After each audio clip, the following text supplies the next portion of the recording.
जैसे जैसे लोकसभा चुनाव 2024 नज़दीक आते जा रहे हैं, माना जाए तो 19 अप्रैल बहुत दूर नहीं है। 19 अप्रैल को फर्स्ट फेज की जो है वोटिंग होनी है और जो इंटरेस्ट है वो बिल्ड होता जा रहा है इलेक्शंस का। और जैसे जैसे पार्टियां सीटों का बंटवारा कर रही हैं, इस बीच हम आपके सामने एक ऐसी सीट लेकर आए हैं जो पूरे देश की राजनीति पर अपनी छाप छोड़ती है। ये सीट है नई दिल्ली लोकसभा सीट। ये सीट इतनी इम्पॉर्टेंट है कि क्योंकि आप जानते हैं नई दिल्ली हमारे देश की राजधानी है और इसी सीट पर जो है पूरे देश की नज़रें टिकी रहती हैं। और नई दिल्ली एक ऐसी सीट मानी जाती है जहां पर बहुत सारे धुरंधर नेता चुनाव लड़ चुके हैं और जो भी नेता थे सभी काफ़ी पढ़े लिखे नेता माने जाते हैं। और हाल ही में देखा जाए तो आपके जो लीडर हैं अरविंद केजरीवाल जी, जो फिलहाल जेल में हैं, वो भी नई दिल्ली से ही चुनाव कंटेस्ट करते हैं। तो इस बार जो बीजेपी ने दांव खेला है, बीजेपी ने बांसुरी स्वराज को उतारा है नई दिल्ली सीट से, जो कि एक्स फॉरेन मिनिस्टर और स्वर्गीय श्रीमती सुषमा स्वराज जी की बेटी हैं। और आपने जिस कैंडिडेट को उतारा है वो हैं सोमनाथ भारती, जो कि आपके काफ़ी कद्दावर नेता माने जाते हैं। और इन दोनों में जो टकरार होगी वो तो काफ़ी इंटरेस्टिंग होगी, लेकिन क्या इसमें सिंपैथी वोट सामने आएगा क्योंकि अरविंद केजरीवाल को हाल ही में जेल हो गई है? तो इन सब मुद्दों पर आज हम चर्चा करेंगे और हमारे साथ इस पर एनालिसिस करने के लिए मौजूद हैं पूजा मेहरोत्रा जी, जो कि एक वरिष्ठ पत्रकार हैं। तो पूजा जी, पहले हम इसी पे बात कर लेते हैं कि क्या अरविंद केजरीवाल के जेल जाने से या फिर बांसुरी स्वराज की बात करें तो सुषमा स्वराज की पुत्री होने की वजह से इन दोनों मुद्दों पर जो है सिंपैथी वोट मिलेगा कि नहीं मिलेगा? बहुत हद तक मिल सकता है, लेकिन किसको मिलेगा ये बड़ा सवाल हो जाता है। केजरीवाल को मिलेगा कि बांसुरी को मिलेगा? फीमेल वोट्स जिस तरह से हम लोग बात कर रहे हैं हर बार, पुष्कर के फीमेल वोट्स, या अगर आप देखें तो सोमनाथ भारती हो या फिर बांसुरी, दोनों ही कद्दावर अपने अपनी फील्ड में दोनों ही वकील हैं, दोनों ही लंबे समय से वकालत करते रहे हैं।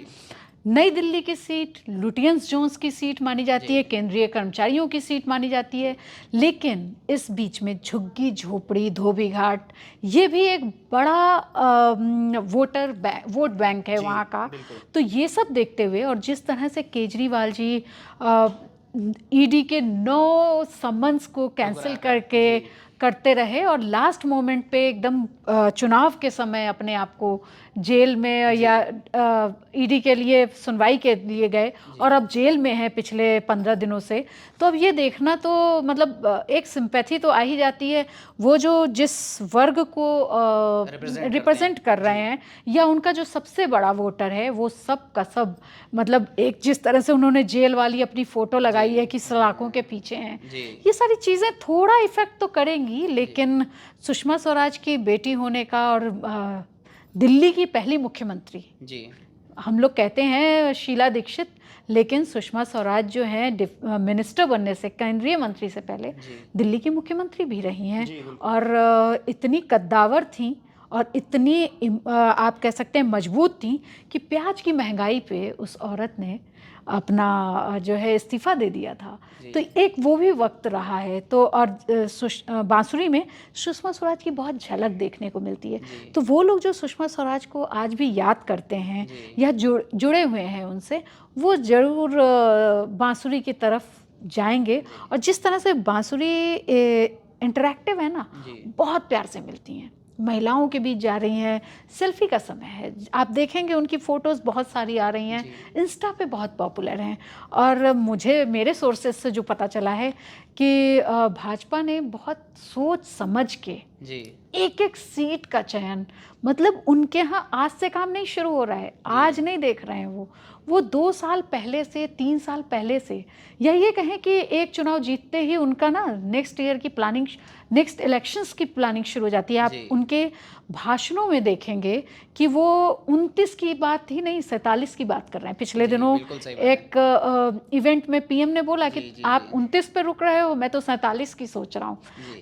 तो सुषमा स्वराज की बेटी कहें या सिर्फ बांसुरी स्वराज कहना ही काफ़ी होगा, वो उनको धीरे धीरे तैयार किया गया है। वो सब कुछ ऑल ऑफ द सडन आपको लग रहा है, लोगों को लग रहा है लेकिन ये ऑल ऑफ द सडन नहीं है, ये बहुत सोचा समझा भाजपा का कदम है।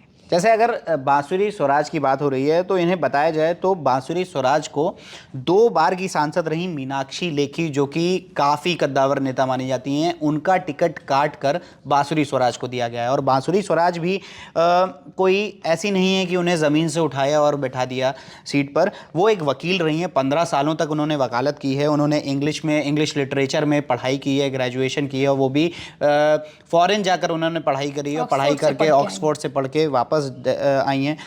बीजेपी की लीगल सेल की सह संयोजक रही हैं, तो उन्होंने पार्टी में तो काम किया है जिससे कि उन्हें नेता नगरी का अंदाज़ा है, लेकिन सीधे लोकसभा चुनाव में उतरना क्या कुछ मुश्किलें पैदा करेगा कि नहीं? मुश्किल इसलिए भी नहीं होगा क्योंकि उन्होंने घर में और अपनी माँ के साथ उन सारी चीज़ों को जिया है। और मुश्किल तब आती जब बिल्कुल ही अनजान होती, लेकिन भाजपा तो वो भी एक्सपेरिमेंट करती है, और एक्सपेरिमेंट कामयाब भी होते हैं, अगर फेल्योर होते हैं तो कामयाब भी होते हैं। और एक एक सीट पे बहुत सोच समझ के भाजपा जो है अपने उम्मीदवार उतार रही है। तो मुझे नहीं लगता कि ये इतना बड़ा एक्शन और इतना बड़ा, मतलब आप इस पे सवालिया निशान लगाएं या आप सोचें कि ये इनकी सफल होगी या नहीं होगी, क्योंकि आप देखो कि हमेशा से देश की जनता, राज्य की जनता जो है वो बहुत समझदार है, बहुत चीज़ों को कैलकुलेट करती है। वो राज्य में एक सरकार देख रही है और केंद्र में दूसरी सरकार देख रही है।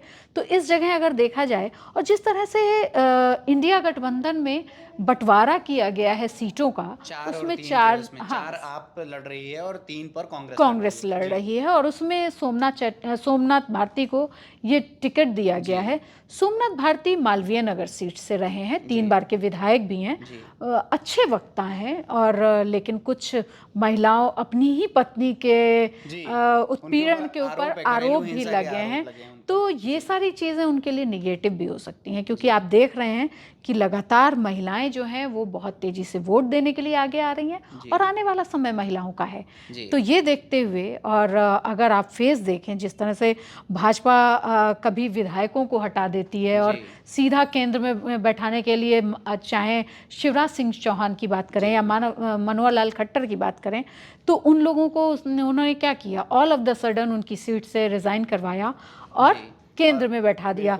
तो ये सब कुछ बहुत अचानक नहीं हो रहा है, और बांसुरी जो है वो बहुत कैपेबल हैं। उन्होंने बचपन से कैंपेनिंग में वो बैठी पॉलिटिशियंस के साथ हैं, भले ही वो पहली बार आ रही हों, लेकिन उन्होंने दांव पेच तो पहले से ही सीखे हैं। जी, तो जैसा कि हमने जाना कि नई दिल्ली सीट जो है, जो इतनी इम्पोर्टेंट है, वहाँ पर आप वर्सेस बीजेपी में सिंपैथी वोट तो देखिए दिखेगा ही, क्योंकि दोनों ही पार्टी काफ़ी इम्पॉर्टेंट है दिल्ली के लिए। अगर केंद्र में देखें तो बीजेपी हमेशा से जीतती आई है, और अगर असेंबली इलेक्शंस में देखें तो आपका काफ़ी दबदबा है। अगर एक और चीज़ है, अगर देखा जाए तो बीजेपी ने पिछली बार जितने कैंडिडेट्स को उतारा था, 7 की 7 लोकसभा सीटों में से इस बार 6 चेहरे बदल दिए हैं, और एक चेहरा जो बचा है वो है मनोज तिवारी। तो मनोज तिवारी तो अपनी सीट बचाने में कामयाब रहे, लेकिन ये जो 6 चेहरों का बदलाव है, क्या ये इस बार इम्पैक्टफुल रहेगा? क्योंकि वो जो चेहरे थे वो जीतते आ रहे थे, ऐसा नहीं था कि उनमें से कोई भी हारा हो। तो क्या ये जो बदलाव किया गया है वो इम्पैक्टफुल होगा?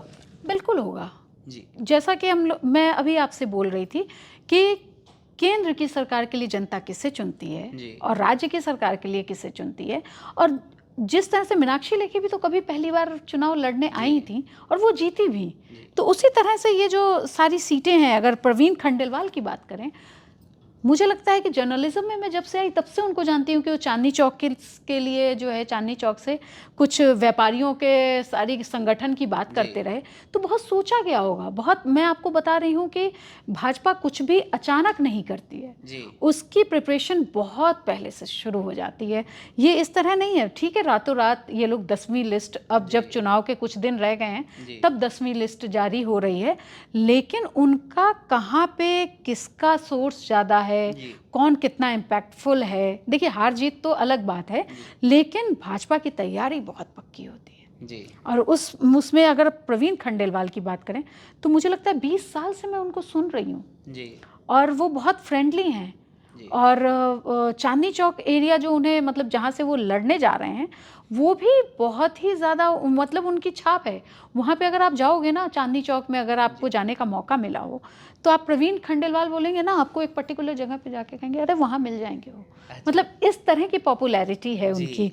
तो अगर आप बात करें 7 लोकसभा सीट में प्रवीण खंडेलवाल की, हमें लग रहा है कि ये एक नया नाम है, लेकिन जो वहाँ के लोग हैं, जो जहाँ से प्रवीण खंडेलवाल को उतारा गया है, वहाँ वो बहुत पॉपुलर है जी। ऐसे ही उन्होंने जितने भी चेहरे उतारे हैं वो पहले कहीं ना कहीं कभी विधानसभा में देखे गए हैं, कभी किसी छोटे इलेक्शंस में देखे गए हैं, या फिर इलेक्शन कैंपेनिंग में देखे गए हैं।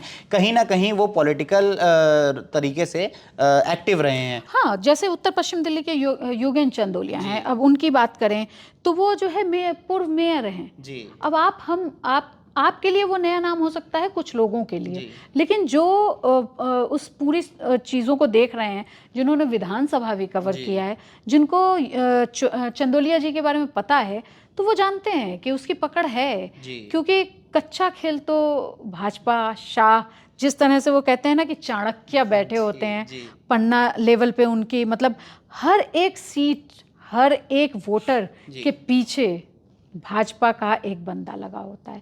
ये कांग्रेस जब तैयारी करने की सोच रही होती है, उससे कई समय पहले, बहुत पहले वो उसकी तैयारियां करके वो फाइनल लिस्ट की तरफ होते हैं, जब वो दूसरी पार्टियां अंगड़ाई लेना शुरू कर रही होती हैं। और मैं आपको बताऊं कि पश्चिमी दिल्ली से कमलजीत सहरावत हैं, दक्षिणी दिल्ली से रामवीर सिंह बिधूरी। तो ये एक सीट, ये सारे नए नाम हमारे आप मतलब जो पहली बार सुन रहे हैं उनके लिए हो सकते हैं, लेकिन इन लोगों ने अपनी अपनी जगह पे अच्छी पकड़ रखी है और जातीय समीकरण को देखते हुए भी उनका चयन किया गया है। हाँ, बिल्कुल सही बात है। तो जैसा कि हमने जाना कि नई दिल्ली लोकसभा सीट जो है उस पर जितने जैसे बांसुरी स्वराज को उतारा गया है, वो केवल एक इंस्टेंट मूव नहीं है, वो बहुत ही पहले से सोची समझी प्लानिंग है।